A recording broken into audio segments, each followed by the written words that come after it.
നല്ല കേൾവിക്കാരാകുക എന്നൊന്നുണ്ട്. പറയുമ്പോൾ വളരെ നിസ്സാരമെന്ന് തോന്നുന്ന ഒരു കാര്യമാണ്.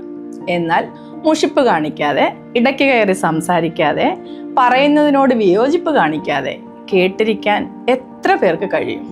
നിങ്ങൾക്ക് പ്രിയപ്പെട്ട ഒരാൾ സുഹൃത്തോ ബന്ധുക്കളോ പാർട്ട്ണറോ പരിചയക്കാരോ ആരോ ആകട്ടെ, പലപ്പോഴും അവരുടെ ഒരു പ്രശ്നം പറയാൻ വേണ്ടി വരുന്നത് എന്ത് ചെയ്യണം എന്ന ഉത്തരത്തിന് വേണ്ടി ആയിരിക്കില്ല.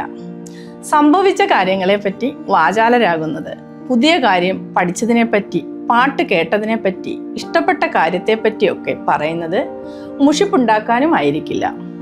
ജീവിതത്തിൽ മുൻപ് എപ്പോഴോ സംഭവിച്ച മോശം കാര്യങ്ങളെപ്പറ്റി വീണ്ടും വീണ്ടും ആവർത്തിച്ച് പറയുന്നത് ആ വ്യക്തിക്ക് നിങ്ങളോടുള്ള വിശ്വാസത്തിൻ്റെ പുറത്താകാം. കേട്ടിരിക്കാൻ ഒരാൾക്ക് കഴിയുക എന്നത്, അങ്ങനെ ഒരു സ്പേസ് നൽകാൻ കഴിയുക എന്നത് ഒരു ബന്ധത്തെ ഏറ്റവും മനോഹരമാക്കുന്ന കാര്യങ്ങളിൽ ഒന്നാണ്. നല്ല കേൾവിക്കാരനാകുക. എല്ലായ്പ്പോഴും അല്ലെങ്കിലും ഇടയ്ക്കൊക്കെ ചുമ്മാ കേട്ടിരിക്കാനും ശ്രമിക്കുക.